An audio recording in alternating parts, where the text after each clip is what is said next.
Hey guys, it's Lucid. Welcome to another national overview.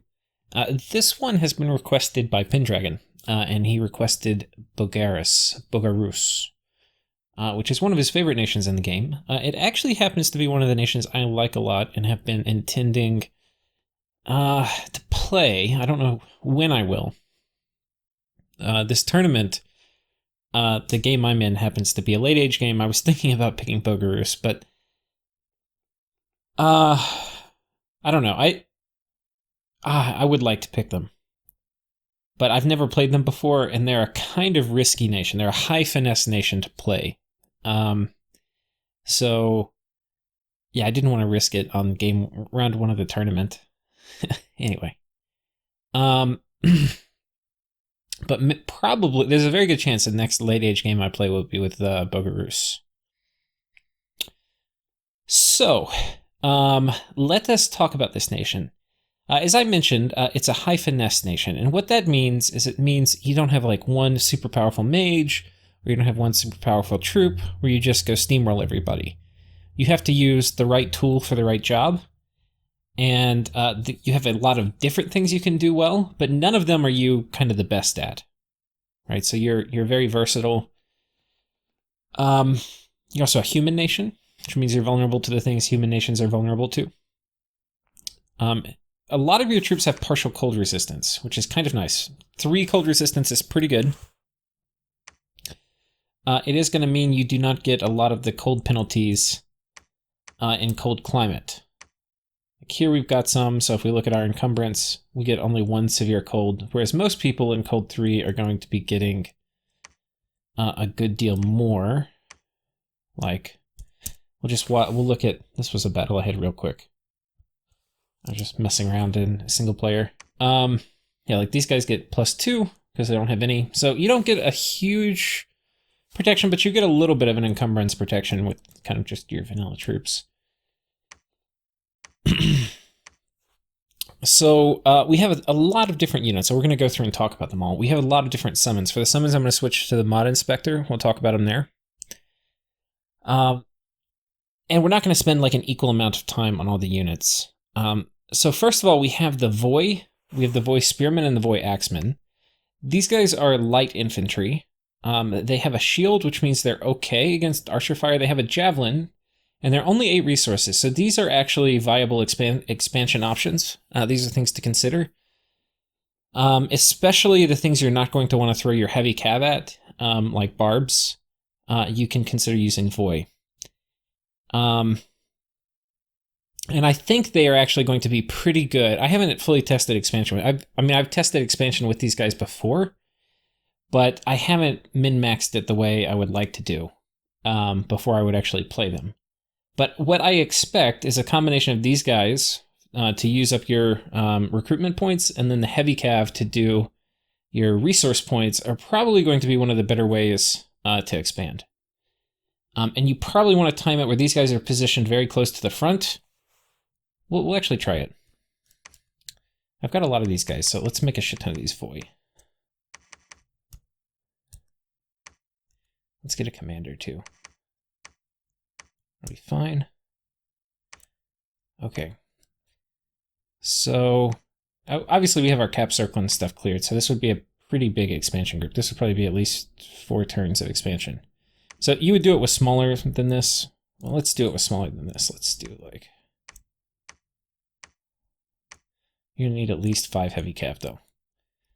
Something like this, and these guys are on fire, and they only have 1 javelin, and these guys are going to be on attack closest.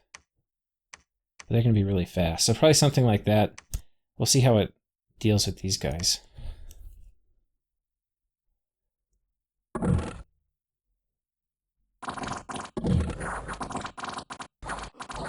Do they have 2 javelins? Oh, they have 2. Okay, so maybe even position the Mount Jazeera farther back. But we lost 1 Voy Spearman, so very acceptable losses there. Taking out lizards, which is a little harder. Position these guys a little farther forward. Okay. Now the lizards will tear up your heavy cav. I might should have put them on hold and attack.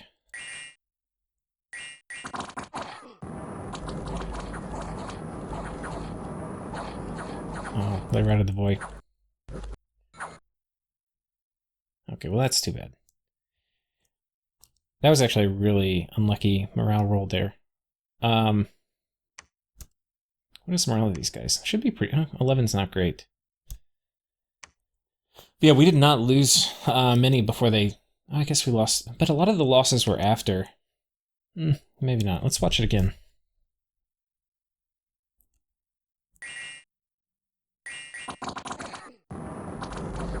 And then these guys got trapped behind.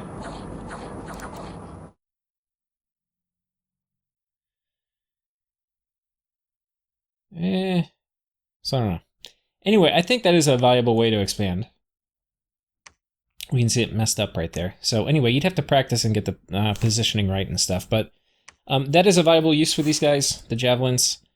These guys with the axes, they hit harder but no javelins. And on shitty units where you don't really want them in melee very long, the javelins are super value. So anyway, that is those guys. 18 is not a bad attack, but it's also not great. So, I mean, versus player armies, these guys are probably going to be better, but versus player armies, you don't really want these guys representing you on the front line very much. 8 gold also is cheap. Next up, we have the Voy Archers, and they are basically just cheap shortbowmen. Nothing to write home about except that they're 8 gold instead of 10. Oftentimes your archers are 10 gold, but we're also now in late age, and we don't have crossbows and everybody else does. So they're not going to hold up very well in archer versus archer combat. Next up we have we'll come back to these guys at the end, but this is, okay, no, we'll talk about them now. These are Recruit Anywhere Sacred. They're kind of garbage. They have really bad attack and defense skill. They tend to get an affliction, so they're going to be even a little worse than you see right now. They're stealthy with snow move, and they're sacred, and they recruit anywhere, and they cause unrest. You have a few options with these guys. One is to completely ignore them, because they're kind of garbage.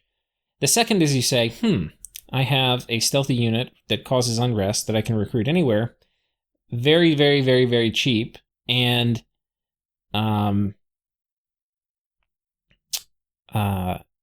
even cheaper in terms of upkeep because it's sacred. So potentially these guys take a lot. You have a decision to make with them basically, because these guys take a lot to allow them to become stealthy raiders. But if you want to carve them out to be stealthy raiders, there's a few different ways you can do it, but it is doable. The problem is they get absolutely butchered in melee. They have no protection. They have horrible defense. So it's very hard to stealthily raid with these guys efficiently, if you know what I mean. You know, like, they're going to take losses pretty easily. One of the things that I do kind of like on them is Twist Fate. If you put that on them and they have maybe like swiftness or something, so they close in with the enemy quickly, they can kill light PD before they get hurt, but then they're not good for much else. But and you have to be careful, like Twist Fate's Incarnate, so I would probably take it Imprisoned, because these guys are not like a key part of your strategy, they're like an add-on. So if you wanted to get an Imprisoned God that's going to have pretty good paths, you can still have very good scales, and you can take a Bless that potentially will allow these guys to function as stealthy raiders that cause unrest in their wake. And that is something that's going to be pretty useful all game long. Well, I mean, at least in the, like, even in the late game, when people aren't doing a lot of national troops, these guys will still be sort of useful for that. Depending on who you're fighting. The people who would lead them are these guys, the Scopettes, and they don't have great magic resistance, so they can get mind hunted pretty easily. They have a 20% chance of getting a blood random. Whoops. Just destroyed that. 1 second.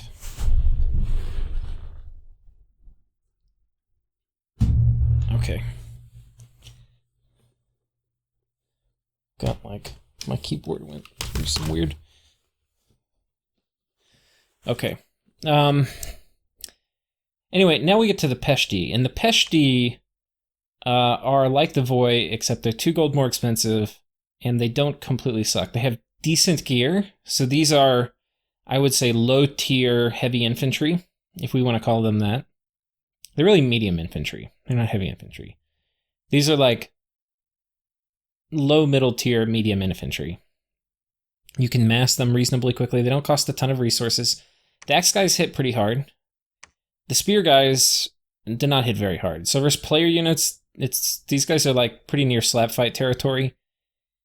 But it depends. You know, because the axe, piercing is kind of a better damage type, but yeah. And you have the repel chance, but yeah. It's not going to be pretty. That's what I'm trying to say. And then these guys have a broadsword, and they have castle defense bonus. So there is a potential argument for these guys for the castle defense bonus, because they actually are pretty good at holding up fort walls for the gold cost. But that's kind of like pay to lose, you know? Like, you don't want to be in the business of trying to hold up fort walls. You want to be in the business of taking down other people's fort walls. But anyway, all these guys have, you know, kite shields, which are pretty good. So you have archers. You can do, you know, we're going to go through all the magic pass, but you can do all of the magic things that you want to do with archers, like flaming arrows, wind guide, arrowfend, all that stuff. So anyway, you can do that with this nation. And then if you need a front line, which is going to be mostly immune to that, you know, the Peshti fit the bill. But they're not going to be doing too much else. They're going to be very underwhelming in player combat. I'll just put it that way. Sorry, my phone's going crazy. Let me put on Do Not Disturb real quick. I put on Do Not Disturb and I leave it that way for like 6 days, and I'm like, oh, maybe I should actually respond to things. So anyway, that's the Peshti. Next we have the Grid Druzira, or Druzina. Grid Druzina. And these guys are basically, they're kind of like, well, they're medium cav. They have okay armor, but not great. No shield, so they're going to get picked apart by archers. And they're not going to be terribly great in melee. You can see their defense stats not very high. They do not have a lance charge, but they have a hoof and a broadsword. And they have a composite bow. I rate these guys as meh. That is my rating. It's meh. Next up, we have the Malia Drazina. And these guys, I think, are much more capable. First of all, they have a heavy lance charge, which means they can do a lot of damage on their alpha strike, which first player stuff can be really good. They're the normal heavy cav resource cost, which is 40 gold. And they're also bodyguards, which, you know, bodyguard is something that can be pretty useful all game, especially with a nice unit like this. It does make you more comfortable wading into assassin hell. Though, you know, if you get like 4 or 5 of these guys, they're going to do really well in assassination. If you get 1 or 2, depending on what your mage is doing, it may not matter.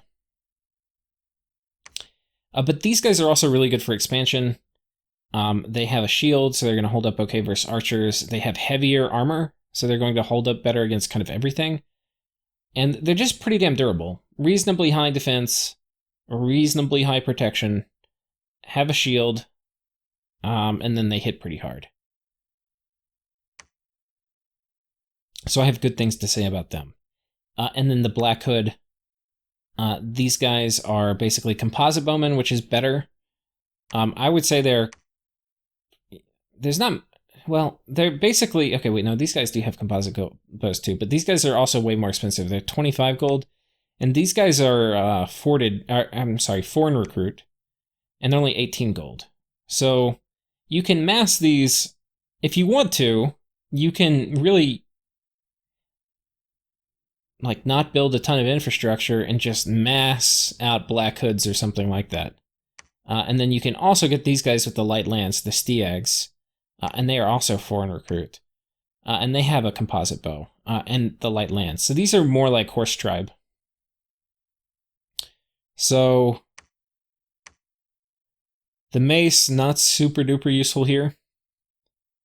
But Yeah, these guys, they're okay. I mean, there's a lot. The thing is with Bogarus, there's a lot of things you can do.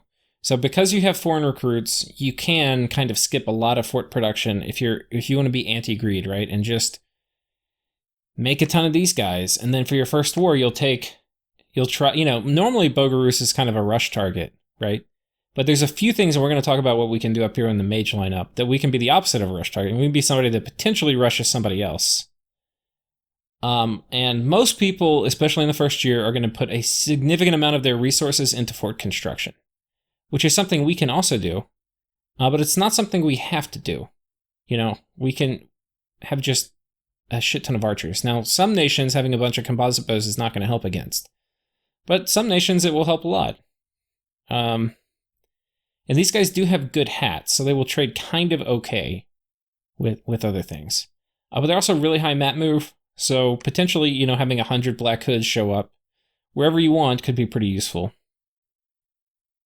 And then having these guys just mixed in with your army, also pretty useful. The problem is, being pretty fast, they will tend to kind of rout. But you can mix them in with the Malia Xena. The problem is these guys are still faster, so they will probably tend to die in combat a lot, but what are you going to do?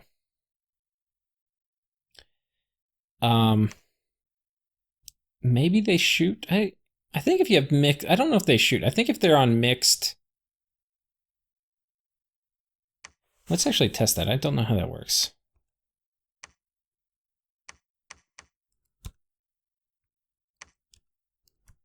Okay, we'll have you move here. Have you pick up this guy.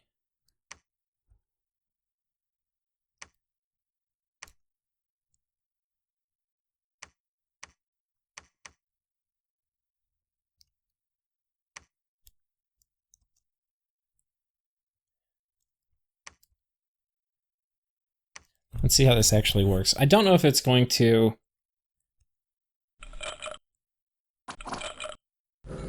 No, he runs in and dies, even if I put it on fire closest. Yeah. It's a problem having a standard dude on a horse. They just get wrecked. I can't think of an easy way to not have that happen. I'm sure there's smart people out there who can figure it out.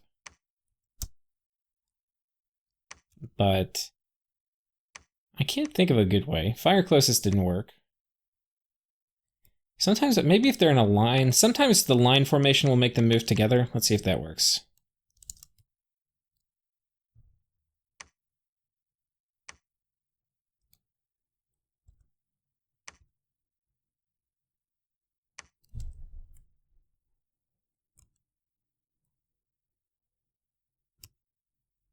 Oh no, he runs ahead. Yeah. Okay. He did. No, he still died. So, oh, they got repelled here. So anyway, yeah, those guys I think have a pretty critical weakness in terms of being too fast. But they can mix in with these guys. If you mix them in with Black Hood, they are slower than the Black Hood. So that's nice. They're a little faster than the Grid Xena though, so. But they're not so much faster that they're probably unsafe to mix in here. But you can definitely mix them in with the Black Hood. Anyway, we've made our way through the units. If we had to summarize the units are strictly not exceptional. They do have foreign recruits, which is nice. The foreign recruits aren't excellent, but they're okay. The Malia Xena are probably your best versus player armies. And especially if you're getting rushed by something nasty. But they're not phenomenal. If we come up to the top now, we have the Bogarus Scout, who has Snow Move, which is kind of nice. We have the Voivode, which is 60 leadership commander, followed by this guy, a mounted commander, the Kenyas. And they're inspirational +1 in addition to 80 leadership, so it's going to be +1 morale bonus. So pretty good, especially on humans like this who are not going to... Morale is one of those things that not only is it extremely frustrating, but troops with bad morale also tend to be shit troops. Not always, like elephants and stuff are pretty good, but And being a shit troop and having bad morale exacerbates the morale problem, because you're more likely to die. And the more units you have that die, the greater it is you're going to fail a morale check. So we are a nation which has kind of not great units, especially if we get the little foot soldiers. The cavalry are much better. But even with the cavalry, having the morale bonus is pretty important. So anyway, nice that this guy gets inspirational +1. We have this big boy who's 120, who's going to give you 2 morale bonus from this, and then inspirational. You definitely will want these guys for your big wars when you're moving huge human armies around. Next up, we have the Skopets, which is he causes unrest and is stealthy. These are the main things that kind of identify him.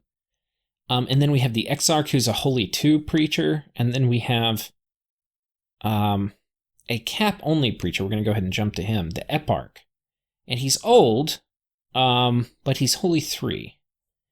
And he's 2 recruitment points. And we start off with a Citadel, which means we can get 1.5 a turn.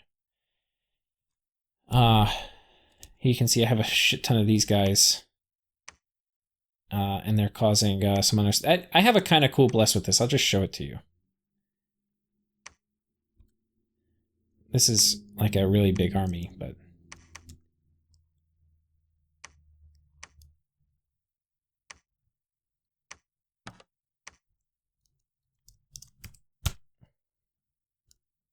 This is kind of funny. This is a...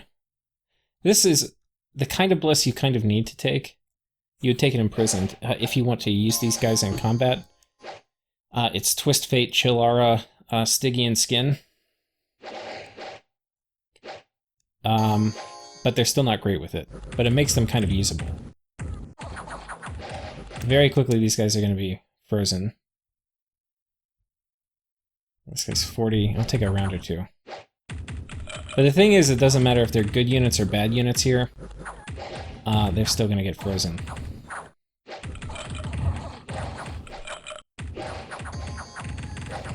Problem is, even with this, you still take losses. I'm still kind of trying to think what would be a good enough bless to make these guys okay. Like here we even still lost 13, which is not great. But these guys tend to get absolutely massacred if you don't have something sizable on them. I'm thinking there's probably some Rainbow Imprisoned build that's better than this, but Twist Fate seems to be pretty important if you want to keep these guys alive. And the problem if you do that is then,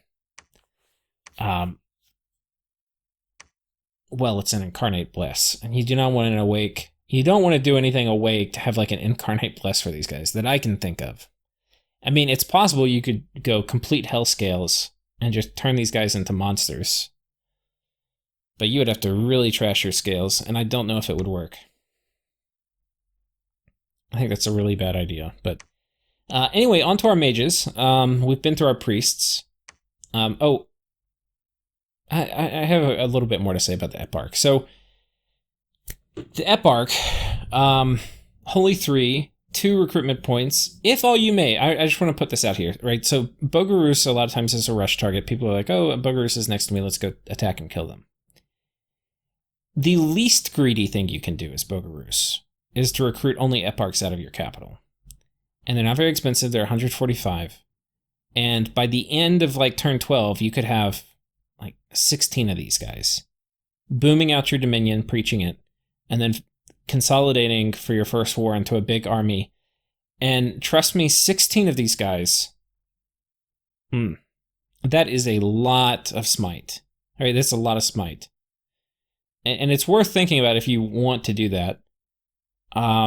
It's worth thinking about what type of smite you're getting based on your highest magic path. I'm not sure which one is best. I haven't really looked at them all for this purpose, but you would want one that would be pretty good at probably taking out high-value targets. But yeah. So when people are like, okay, Bogarus can just get rushed. Yeah, okay. Yeah, you rush a Bogarus with like an army of like 60 heavy cav backed up by like 12 or 13 Eparchs. I think that's the army that might be rushing you.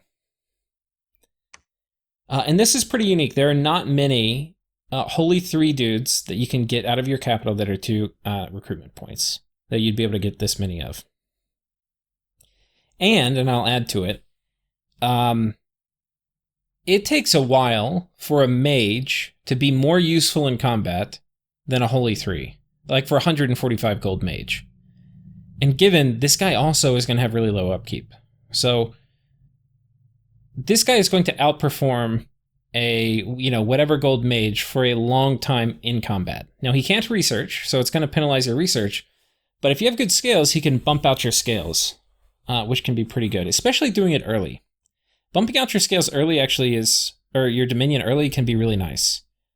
And the main reason it's really nice is you basically, the higher your Dominion is early, you're going to be winning a lot of Dominion checks when other people would be pushing Dominion into you. So, anyway, we're not going to get into that, but just know that it's a lot easier to start with high Dominion and have a strong presence than try to catch up. Okay, so that's the Eparch. Now on to the mages. We have the Occultist, who is one of the better mages in the game. Astral Blood and Death. Very, very good.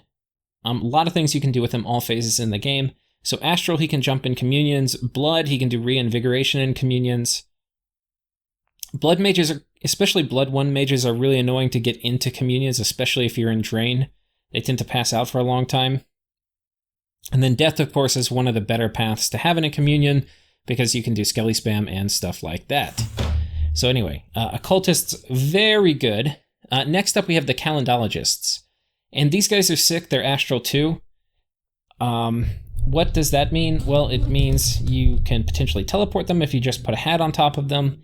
It means with Power of the Spheres, a single one can Soul Slay, so they're very good at patrolling your own provinces.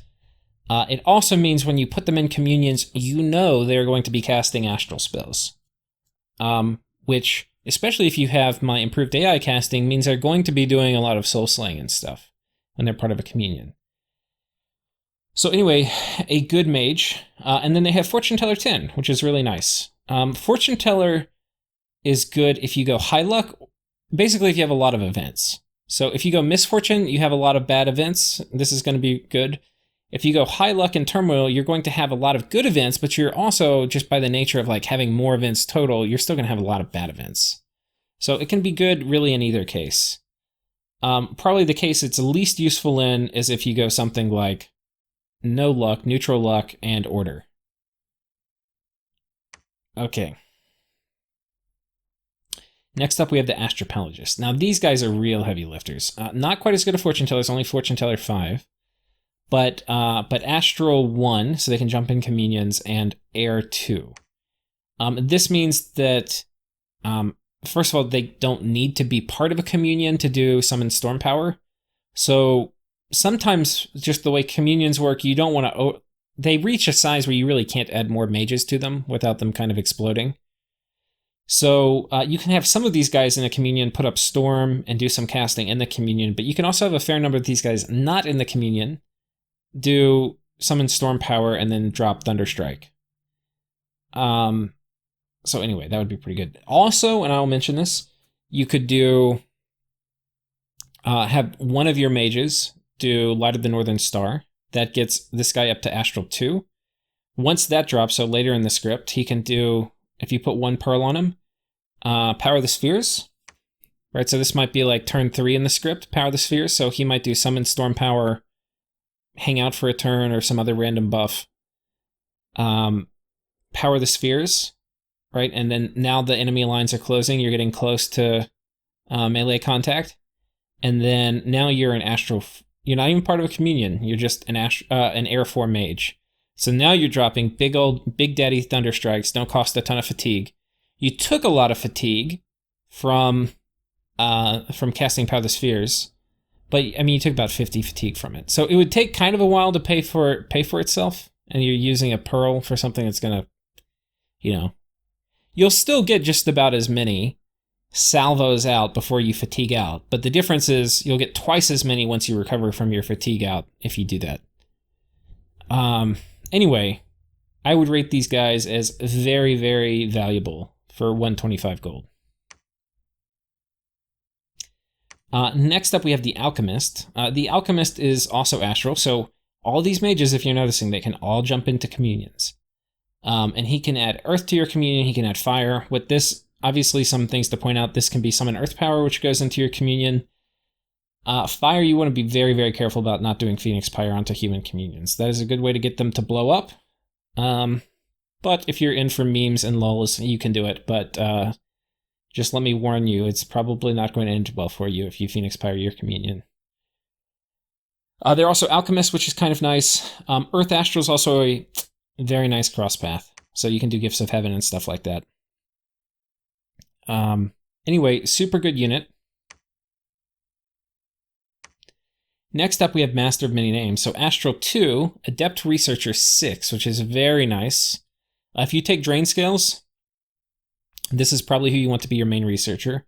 And you basically are going to get Fire, Air, or Blood. Blood is of particular note because these are going to be probably your best people at doing horrors, I believe. I could be wrong. Yeah. Oh, Starlets are going to be maybe better at doing horrors, but yeah, I would say these guys are probably better for research. They're a little pricey compared to some of your other very economical things. If you're going to be doing like for the air random, you're like, oh, I want to do Thunderstrike. Well, you've got better stuff for it. For the fire random, it's like, well, it's probably better to just use Alchemists. For the blood random, yeah. So these guys, they're all useful. They can all do stuff, but their main job is to research. Next up, we have the Fivefold Angel. They are spies, and they're magical spies, which means if you get this on somebody's capital, you can see their full score graphs, which is kind of huge. They also have damage reversal built into them, which is kind of cool. They have Unrest, Stealthy, and then they're Blood too.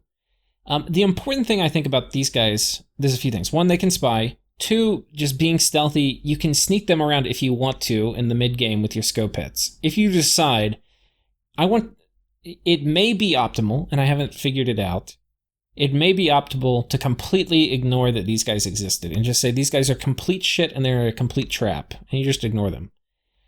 If it's not optimal, if it's indeed good to have a stealthy rating option that causes unrest, these guys can go with them, and they can do all the sorts of things that Blood 2 mages can do.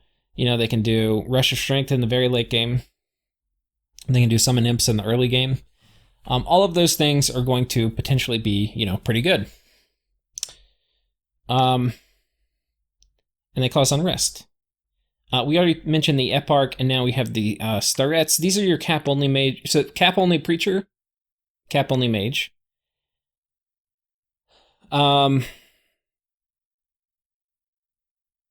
What to say? There's not much these guys can do that you can't do with cheaper mages. That's my first thing.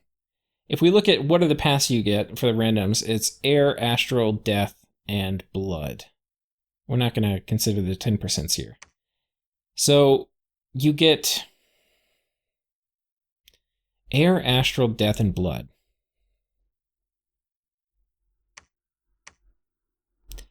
You get a Fire Death cross path, which is important for fire boosters. I don't think you get that anywhere else. You get Blood 2, Astral 2, which is your best for horrors that you're going to get in the nation. The Astral ones are going to be Astral 3, and I believe that is your highest Astral Mage. Right, so that's useful to get. I don't think these guys, Master of Names, could get another Astral now. So these are your only way to Astral 3. The Air randoms are just Air 2, which is nothing special for you. But they can Cloud Trapeze, which is kind of nice.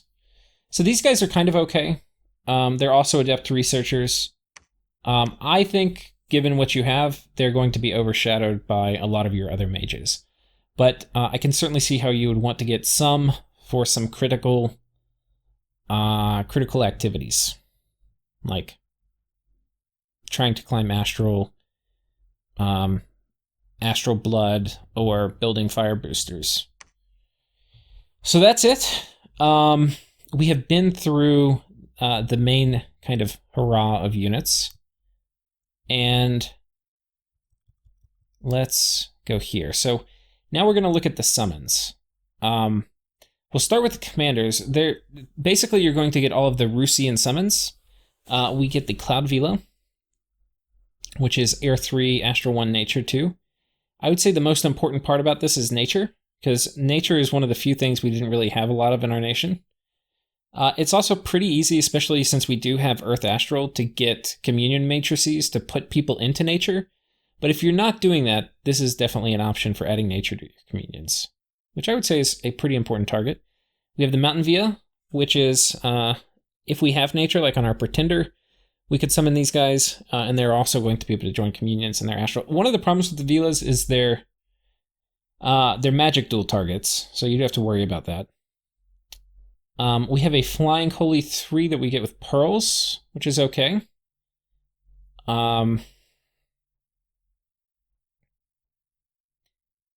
Inspirational 2, I think, too. Yeah. I think, do both of these... Yeah, these have Seduction, too. So these are pretty good seducers.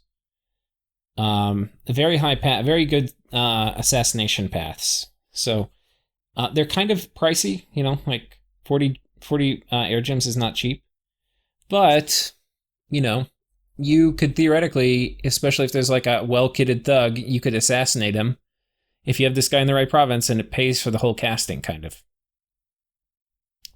Next up, we have the Gamma Yoon, who is Air Astral, which, kind of looking at it, you're like, hey, we have a mage that can do that. And this guy's 25 gems. You know, potentially you want to do it just for the flying, but seems like a huge waste on this nation. We have Sirens, who are seducers, but they have Dream Seduction, which is the shitty kind of seduction, unfortunately.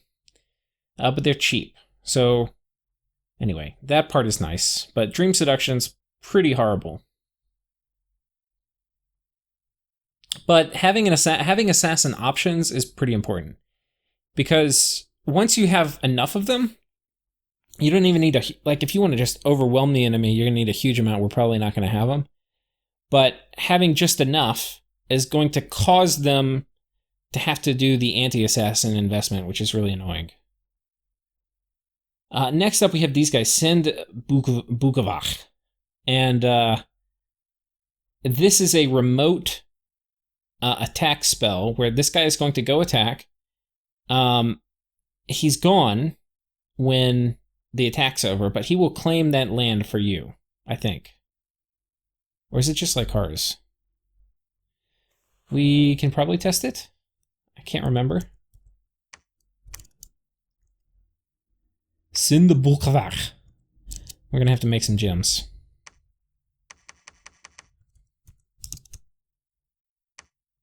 I want him to win, so let's do it here. He's pretty good. He stomps the shit out of it. Okay, so it's just like a heart, so you'd have to send somebody in to claim it. But he's a kind of badass. High morale, high hit points, high protection. Just going to trample the shit out of everything.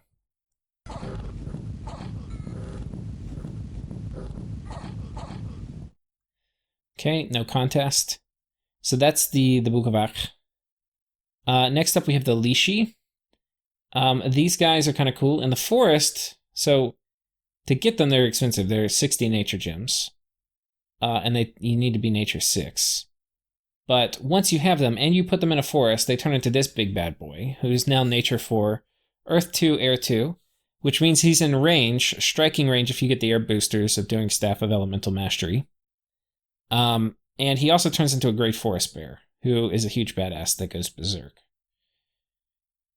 And then with these pretty good paths, he can kind of super... I mean, this guy has better slots, so even though this guy gets berserk, it might be better to stay in this form. Has built-in regeneration, but only really in forests. In non-forests, he's not nearly as impressive, unfortunately. Yeah.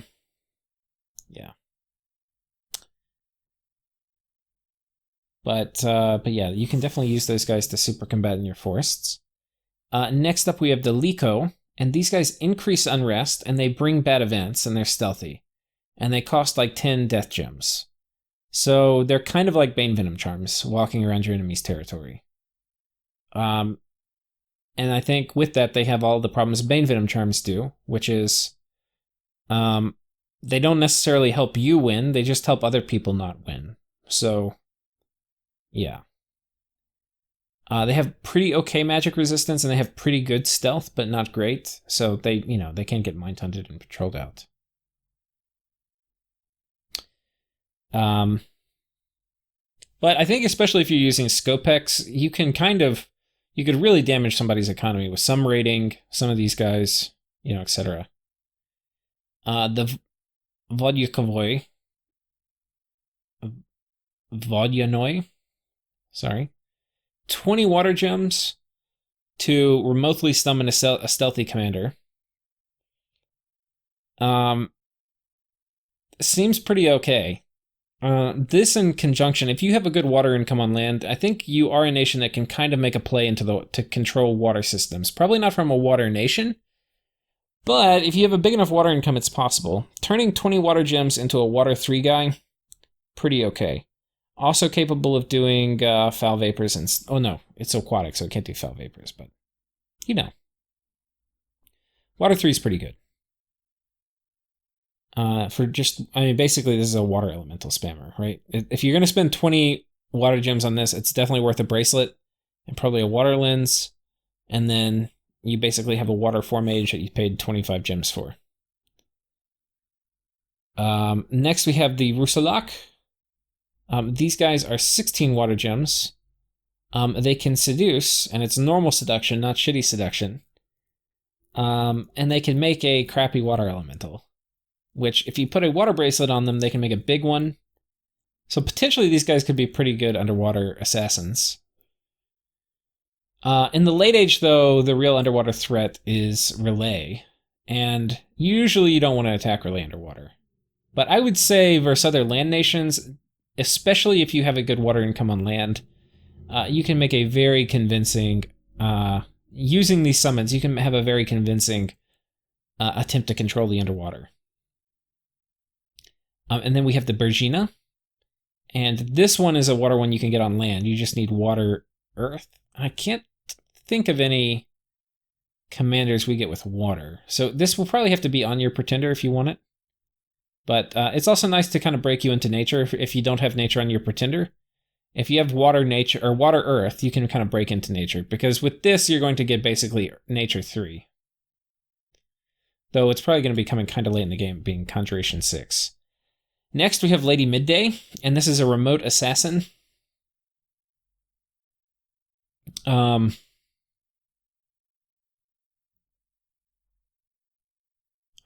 Let's actually test this. I can't remember if it's... We need air death. 1 second.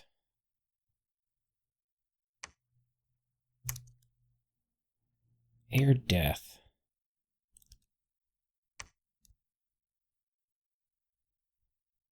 I'll pause real quick. Okay, so I got a Lady Midday. We'll send her over here. You need... This is another thing you need your starlets in your capital for. Starets.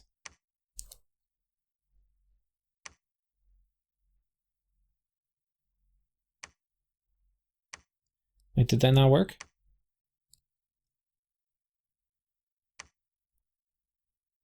They killed my Lady Midday? How freaking rude.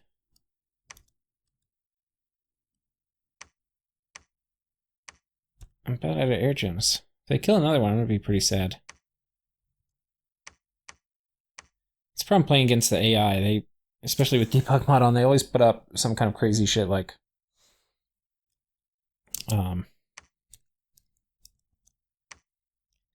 Storm Immune, Fear, Ethereal, no protection, low hit points, not great stats, pretty good chance we fail, I would say. Okay, we get the commander. Try again. Okay, Micklin is attacking me. Okay, we get the commander here. Anyway, it's okay. 10 air gems, you get this guy. Not great, but with items, could be okay for assassinations. You have a pretty hard-hitting Plague Scythe. What would I put on them? We're not undead. I would probably do luck. Luck plus ethereal. And then, I don't know, maybe some summon item here. You'd probably do pretty good in assassinations. Not terribly expensive, so I would say worth. And then that's through those summons. Now for these, we have the Great Bear, which is nothing to talk about.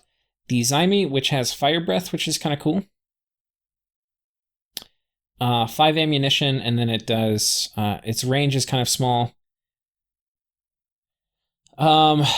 But anyway, it does basically damage based on your strength. So if you buff these guys up with strength, they're kind of okay. I'm pretty sure it does damage based on strength, yeah. And then they have pretty good HP and pretty good attack density, but not great. They're pretty good. Resistant to fire is always nice. And then flying with high strength means they're pretty good at sieging. And then importantly, we have the Firebird. And the Firebird, a lot of the Rusian nations can't really cast it. It's a pretty good long-term economy spell. It's a pretty good long-term economy spell. And you have the mages to cast it. All your alchemists can cast this, so pretty good. Next up, we have the Smeagol. One thing I'll just say, I think these are not more efficient in terms of generating long-term economy than a global. The difference is that globals can be dispelled, right? And these can be killed, but as long as you protect them, they're going to be mostly safe. And then we have Summon Smeagol, which basically it's a good way to get patrollers. Because I don't think they're undisciplined, and they have a patrol bonus, and they're flying. What's actually kind of cool, we'll get one now. What's actually kind of cool is now because of the UI changes in the last patch, you can actually see what the patrol value is for these guys. So we can actually look. Under precision, yeah, 11. Pretty good. I would say that's pretty damn good. And then they are, I do not think, are they magic beings? No. So you can have a normal guy patrol with them. They take orders, so you could even patrol with guard commander, and 5 of these guys on guard commander are going to be able to patrol. That's actually pretty sick. Because normally, like if you have a mage too patrolling, or I don't know. I mean, even if you have a commander. Yeah, I'm not sure. But definitely if you have a mage patrolling, you know, it can cast some stuff from the back. If the PD dies, there's a decent chance this guy's going to escape. But I don't know. Anyway, it's cheap. Like 5 gems to be able to patrol a province pretty damn well, and then not have the things like... The problem with Call of the Wind is the birds get freaking wrecked every time somebody, like... You know, even scouts and stuff, you'll lose a few birds. Okay, my dog is howling because an ambulance drove by. But anyway, I think that's it. We've made it through all the summons now. Let's do closing thoughts. Closing thoughts on the nation. God, I feel like I haven't really said much. The main strength of this nation is you have really good communions who can do almost everything, right? You basically, I mean, you have these guys, the Occultists and the Calendula Gists and the Alchemists. They can basically cast almost any spell in the game, especially if you get access. The thing you're missing out on is really nature and water. But water's pretty easy to get access to. And nature's super easy. I mean, water's probably going to be your hardest thing to get access to, but nature's super easy. Because you take one of your astral earth random dudes, your alchemists, you do a crystal matrix, and then bam, you throw nature into your communion, and now you're high level nature mage. So basically you have your top level in terms of magic flexibility, in terms of stuff you can cast. Your communion slaves are not super efficient. I think the occultist is going to be your cheapest one by a little bit. Though it's arguable you would rather get a Calendula Gist just for the fortune teller. So anyway, in this way you have a good late game. The problems with this nation late game is your troops, you need to forget about them by the late game, so you're going to need to switch over to summons. And your mages are going to be vulnerable to all the things human mages are vulnerable to in the late game, namely Murdering Winter, which you're a little resistant to because you have a tiny bit of cold resistance, which is nice, but I'm pretty sure Murdering Winter is still going to mess you up pretty good. Um, but they're going to be vulnerable to all the things human mages are vulnerable to in the late game. So anyway, that's just how it is, but they're cheap. And, presumably you can afford to lose several armies to Flames from the Sky and Murdering Winter and stuff like that with such cheap mages. So that is the good stuff about them. In the early game, I think one of the missing pieces to this whole thing is really, and I don't think people do it enough, is the Eparch. And I think the Eparch is the key to securing your early game. It can be very good against rushes, it's going to shore you up, and it will hopefully let you ride out right until you get some of your basic magic online. But so if people are skipping that and then bitching about how this nation can't do anything, I feel like you're missing kind of one of the important tools. But you have a lot of things that come online reasonably early, like you can get Bone Fiends with these guys if you want to replace some of your front line. You can do Archer Strats, depending on who you're fighting, if you think that will be good with Bowmen or the Black Hoods for the composite bows. Mix, and you can buff them however you want because you have access to most all the buffs in the game. You can have very efficient research even with drain scales, especially if you get mastered names. These guys do not care much about drain scales. You have easy access to research boosters. In terms of Pretender, we're not going to go through the whole Pretender design thing. I think you have options. One option is going pure scales. And taking a path, like getting some path or some kind of bless that you think will be kind of useful. Like potentially you could get, a recuperation or an unaging bless, which is going to help with your old age dudes. Potentially you could get half dead, though I think you might have to take death scales with that, which you definitely would not want to do. Anyway, you could take something that's just like niche use for basically these guys or some other kind of niche use. Or you could go Dormant or Imprisoned God that is going to give you something that turns these guys into okay Stealthy Raiders, because Stealthy Raiders is very valuable to have. I don't think these guys are really ever going to be terribly great in your army, unless you have some Mimi thing like I did with the Chill Aura, and then the enemy army is not prepared for it, and then even then you're going to take a lot of losses doing that. But it is an option. But the other option is you can go Imprisoned Bless for these guys and get something like that. The other option is if you were having trouble expanding, and given, I'm going to just say your expansion should be a combination of chaff, like I think this guy and I think this guy, and I'm pretty sure you can figure out how to do it reliably. That would be my advice. You can try doing other stuff. If you have extra resources, you could try to use these guys mixed with the Maldrazina. Because these guys are definitely much higher resource sinks. Like, these guys cost twice as much resources as gold. These guys are really the same as Maldrazir in terms of gold and resources, so... this is really just to give you some bulk and distract the enemy while the Maldrazir kill them. Which these guys can also do. So if you're having a real resource glut, you might actually try using these guys. But I think at the beginning, lots of Maldrazina. But yeah, if you're having trouble with that, this is a nation you can take an expander on. There's a few different expander options you can get. I don't really have a clear preference for one of them. But anyway, feel free to take that. Also, if you're having trouble expanding, you can also mix Eparchs into expansion. You can mix Eparchs into expansion. You can have them preach when you don't feel like they're needed for the next round of expansion, then have them join back up with the army. There's a bunch of things you can do with that. I think if I play them, I will probably get Eparchs. In case I get rushed, good luck surviving like 20 smites a turn. And then that will also probably be pretty good in my first war. So, the other thing you could do is, and this is what I think I would like to do, but I can't figure out how to do it, is I think an Imprisoned Titan would actually be really nice. If it was a reasonably cheap Imprisoned Titan that had a bless that made these guys passable, where they could kind of work. And what that means is they can raid like 10 PD provinces and only take, 1 or 2 losses.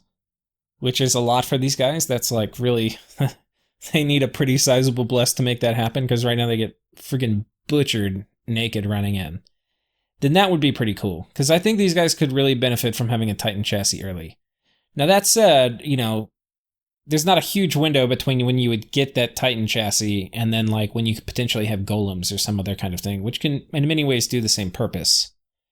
And it's something you kind of natively have access to. So I am on the fence. Maybe it's better to just go with like an even cheaper pretender and have better scales. But I think this is not a new player nation. I would say this is like, you need to know most all the spells in the game.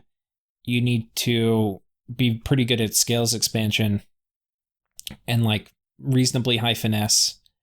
You need to know like when is a good time to build archers and go into like an archer meta with this nation versus some potential matchup versus when you slam into these guys. When is it okay to research versus pooping up more eparchs?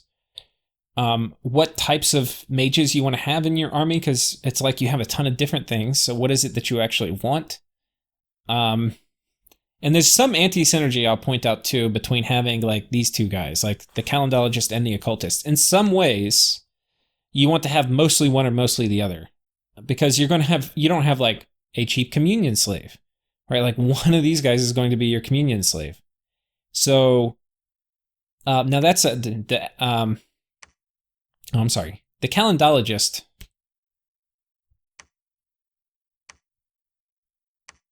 I got a little mixed up. The Occultist and the Astropalagist are probably your two main ones, right? And there's a scenario where you might go only Calendula Gist, but the Calendula Gist actually will go on pretty well whether either of these guys are the base.